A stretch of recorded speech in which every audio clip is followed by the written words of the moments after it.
Hoje, em nossa vida agitada, principalmente em locais onde o céu está escondido por altos edifícios ou ofuscado por luzes artificiais, fica difícil ver e sequer imaginar a riqueza extraordinária que está acima de nós. Mas você sabia que é possível, numa noite escura, contar até 1.500 estrelas a olho nu? Pois imagine então o que os astrônomos podem ver com instrumentos como este, considerado o mais preciso desenvolvido por seres humanos para buscar planetas do outro lado do nosso sistema solar.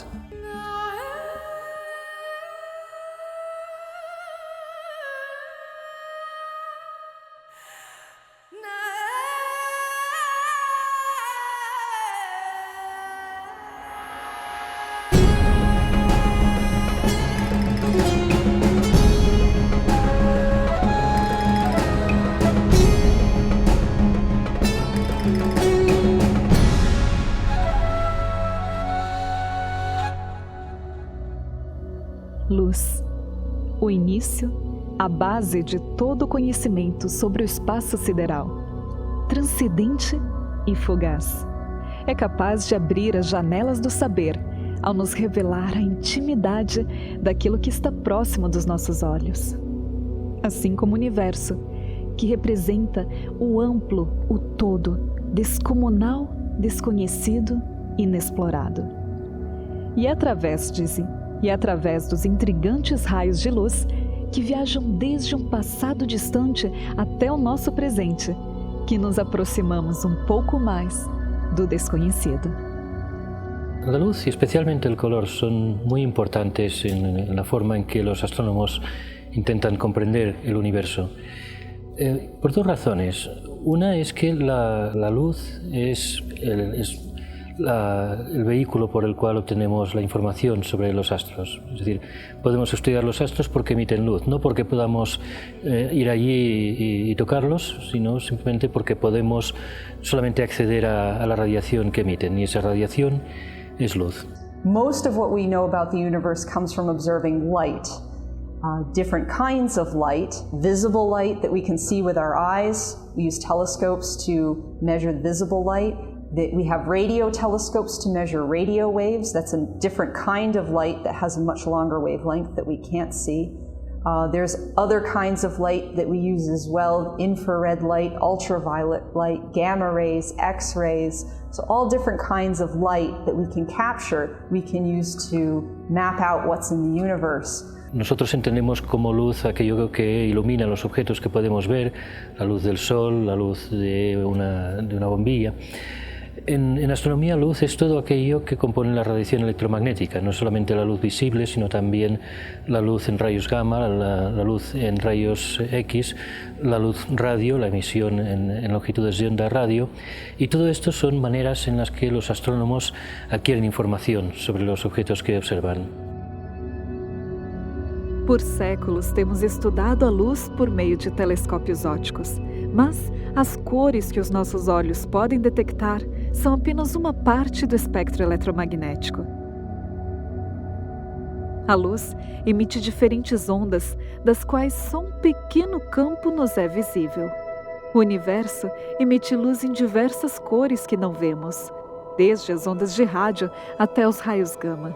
E os estudos que atualmente se realizam em cada banda do espectro eletromagnético contribuem para potencializar o nosso conhecimento. Estas ondas invisíveis correspondem a uma energia que é 1000 vezes mais fraca que as emissões que os nossos olhos detectam. E mesmo que possam nos parecer distantes, muitas destas ondas invisíveis fazem parte do nosso cotidiano.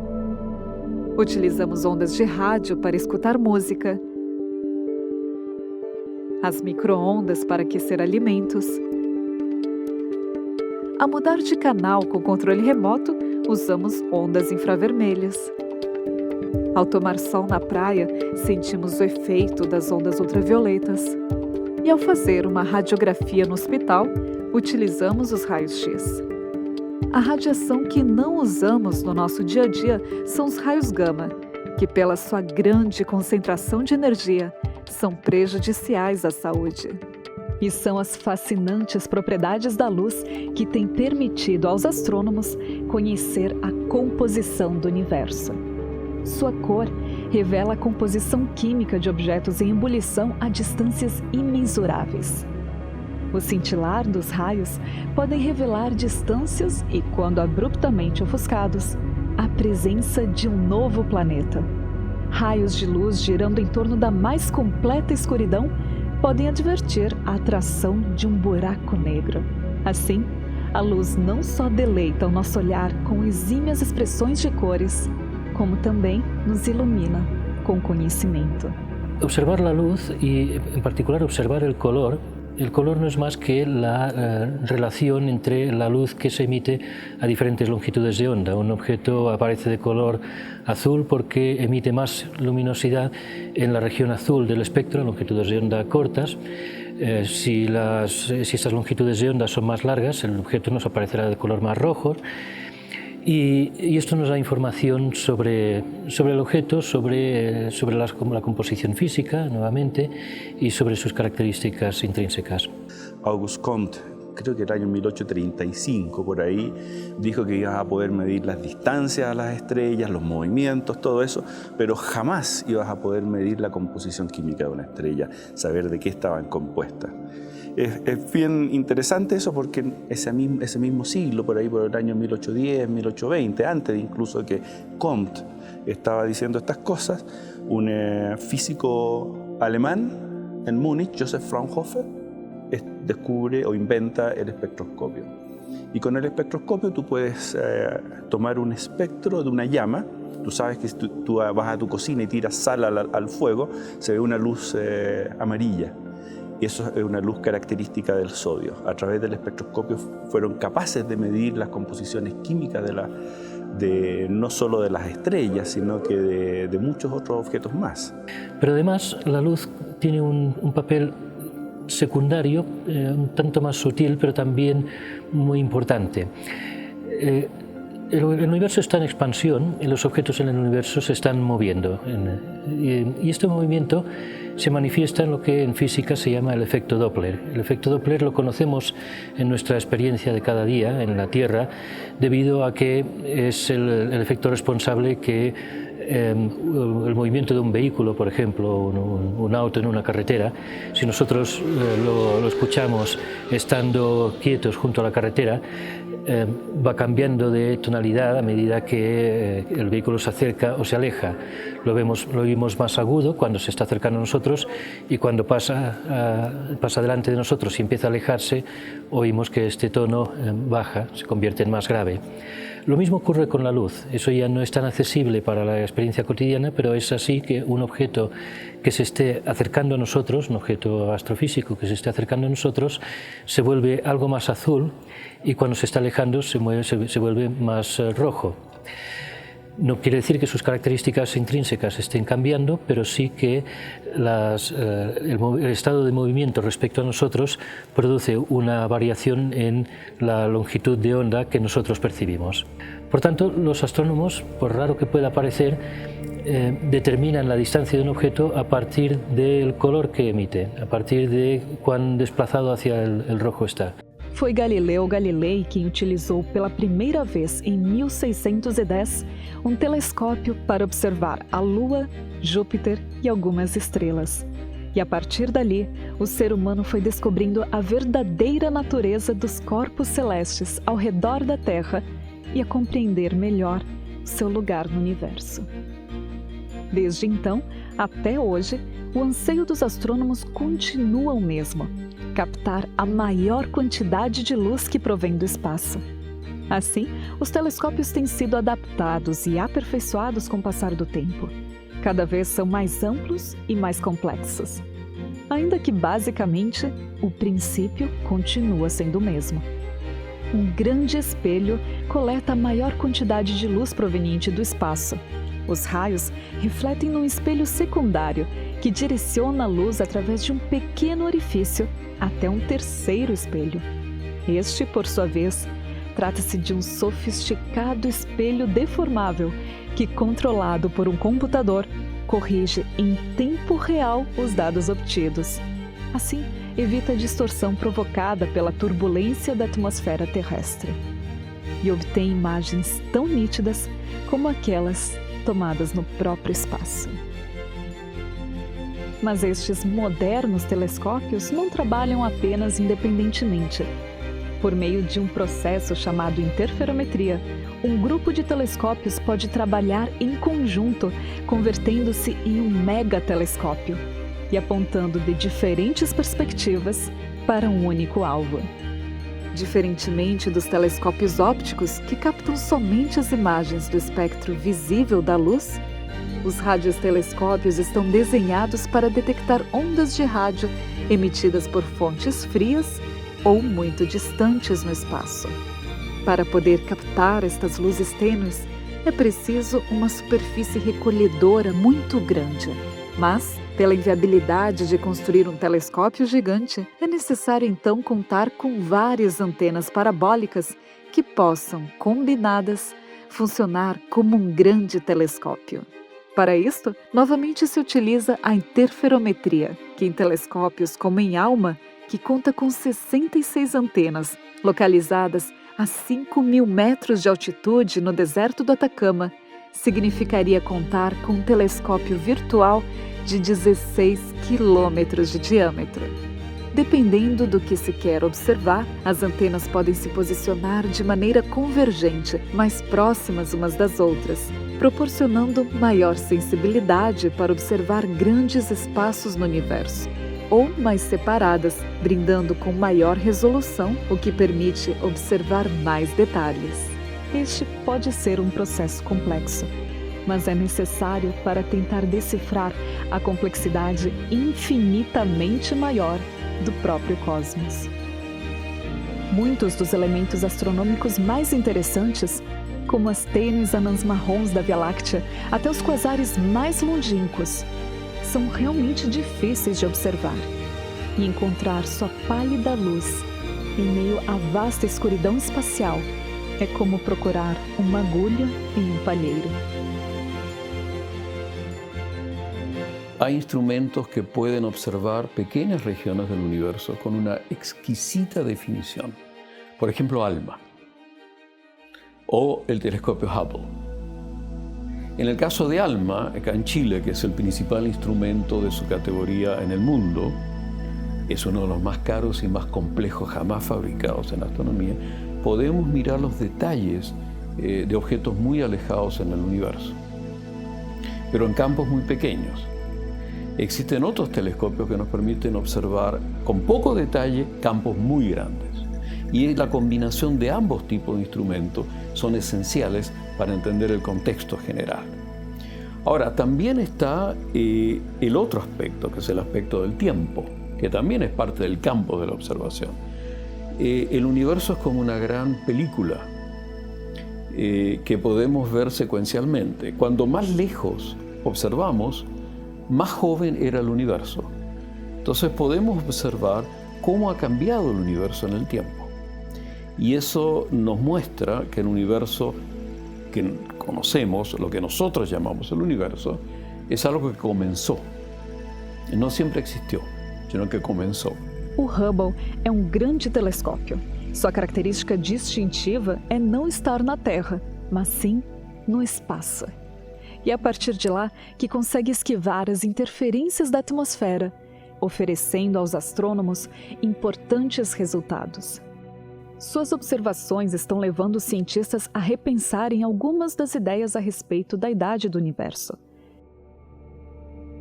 De fato, o conceito atual se encontra diante de um paradoxo. Os dados mais recentes que o Hubble tem proporcionado indicam de maneira convincente que o universo pode ser muito mais jovem do que calculavam os cientistas. Ao contrário de cálculos anteriores que atribuíam 14 bilhões aproximadamente. O problema é que é considerado certo que algumas estrelas têm cerca de 12 bilhões de anos.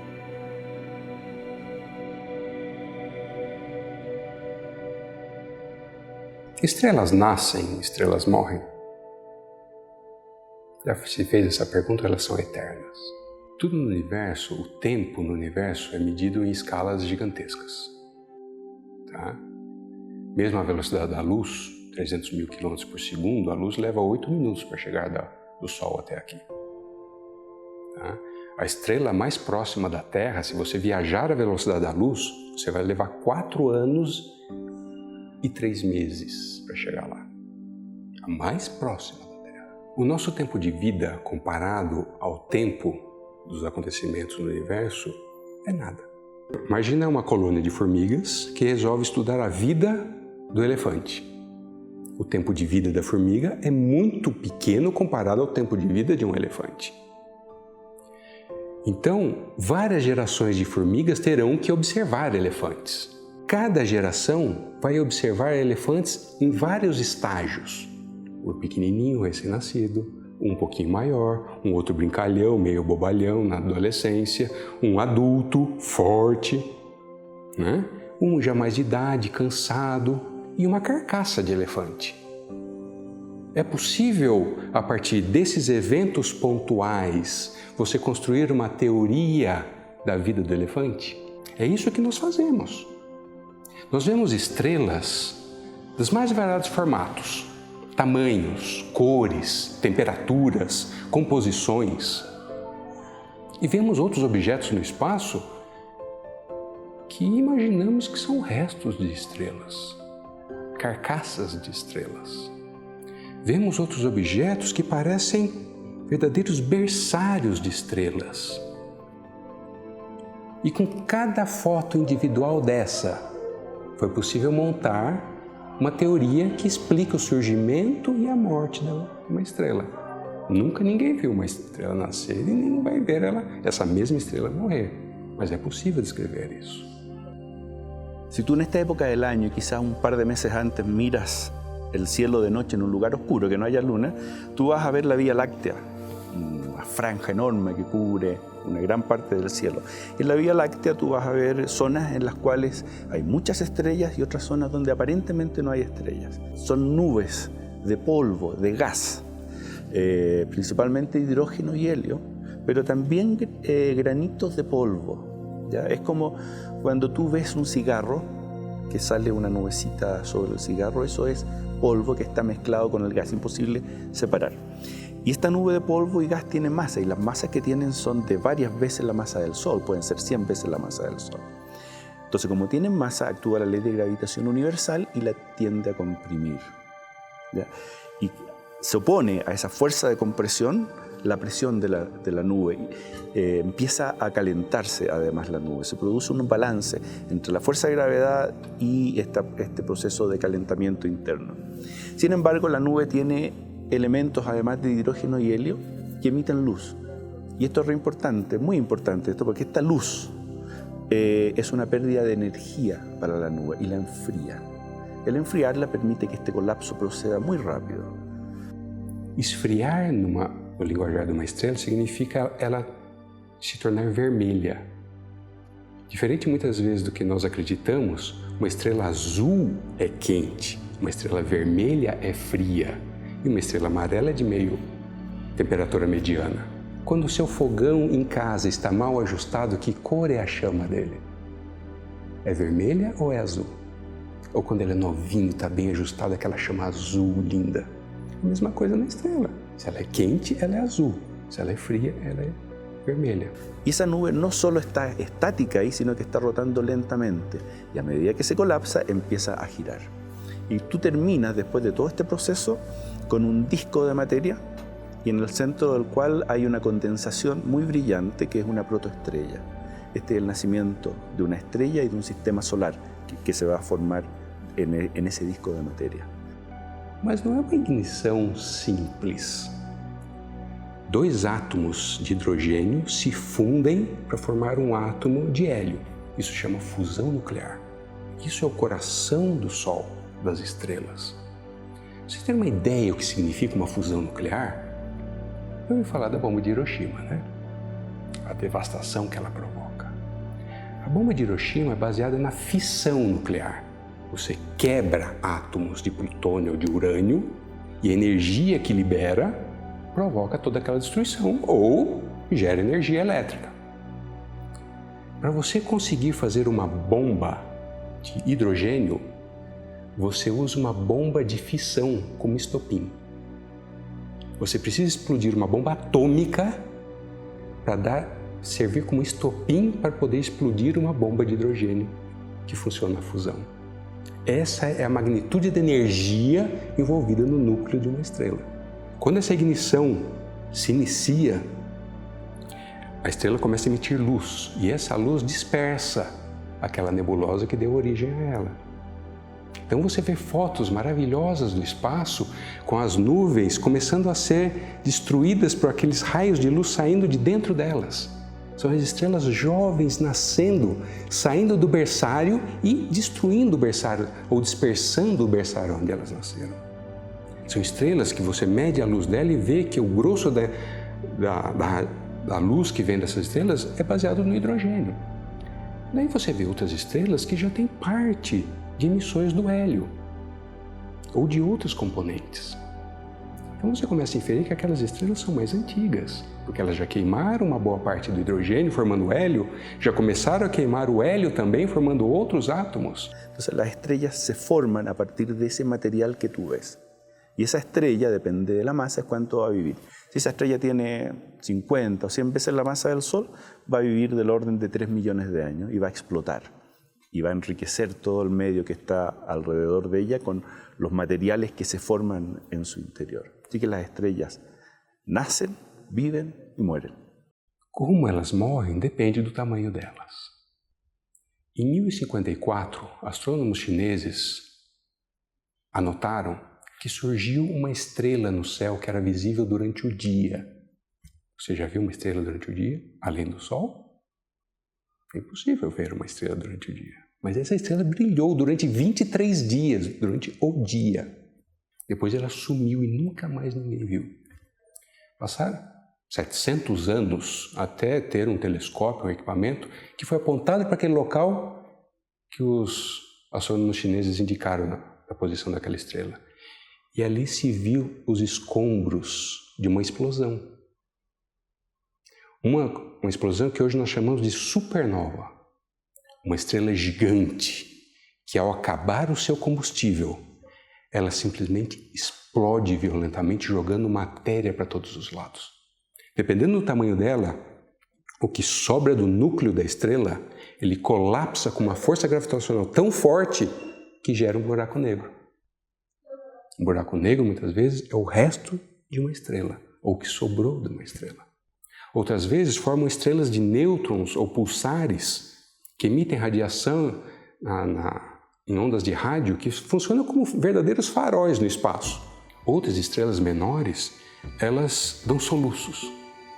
Quando acaba o hidrogênio, chega num nível que ele não consegue mais processar o hidrogênio, ela incha e esfria. Então ela se expande, se tornando uma gigante vermelha, engole tudo que está ao redor dela e aí ela dá um soluço. Ela ejeta uma grande quantidade de matéria para o espaço e o que sobra no núcleo ele contrai novamente, dando ignição ao próximo combustível. Se era hidrogênio, ela passa a queimar hélio. E assim ela vai tendo esses soluços até chegar ao ferro. Aí ela não consegue mais fazer fusão de ferro. Então ela começa a esfriar, se tornar uma anã branca. Mas ao redor dela tem toda aquela matéria ejetada. E essa é a origem do que nós chamamos das nebulosas planetárias. Si tú estudias la composición de la Tierra, te vas a dar cuenta que hay ciertos elementos que existen acá, pero en muy poca cantidad comparado con el Sol. Para nosotros el Sol tiene un registro histórico de la composición de la nebulosa a partir de la cual se formó el sistema solar. Entonces, si tú comparas la composición química del Sol y la composición de la Tierra, te vas a dar cuenta que hay elementos que aquí en la Tierra no son tan abundantes. El hidrógeno es uno de ellos. Aunque el agua parece ser abundante, no lo es tanto como debería serlo. El hidrógeno, el helio, al parecer, también es muy poco común. Y eso tiene que ver con la formación del sistema solar, en el cual al interior del sistema solar se formaron los planetas rocosos. Quando nós olhamos para isso, nós vemos que o universo é muito mais dinâmico que nós acreditamos a princípio. Que há a constante criação e a constante destruição também do universo. Nós temos que ampliar a nossa discussão, levando todos esses pontos em consideração e não apenas aquilo que nos interessa. Será que muitas vezes nós não estamos limitando a ciência pelo que nos interessa? Ou estamos limitando a filosofia ou a religião ou qualquer outro aspecto da nossa vida e dos nossos grupos sociais pelo que nós acreditamos? Galáxias, planetas, estrelas, poeira cósmica e nebulosas. Todos componentes de uma complexa sinfonia que se manifesta em sombras e tons de luz estelar. Até agora, só temos pequenos ativos de um universo que se manifesta com uma complexidade incompreensível. Distante, naquela vasta escuridão, existem mistérios que ainda podem nos surpreender. O que nos leva a refletir sobre seriam mesmo tão categóricas as nossas certezas se são baseadas apenas em vislumbres de conhecimento? O maior e mais revelador pode ainda estar oculto aos nossos olhos, esperando pacientemente o passo de nossa compreensão, ainda que fugaz como a luz das estrelas que observamos, e que nos permita decifrar a sua imponente e sublime complexidade. Contemplar a imagem da nebulosa de Helix é apreciar uma das mais belas e extraordinárias obras-primas na galeria do universo. Tanta maestria de cores e sua composição que instigam nosso olhar e a imaginação é magistral. E o que dizer de Órion, em sutil e fascinante pintura suave como aquarela, adornado com retoques que só o céu pode produzir? Ou da exímia perfeição que nos transmite ao olhar a galáxia de Andrômeda? A luz, em suas mais fascinantes propriedades, tem servido à ciência de conhecimento e inspiração ao contemplarmos os inúmeros astros. Mas, se considerarmos que a maior parte do universo não está constituída por luz, mas por uma impenetrável escuridão, a pergunta que surge é: que mistérios ainda se escondem neste insondável macrocosmo? Quanto conhecimento ainda não temos conseguido entender e nem sequer ver?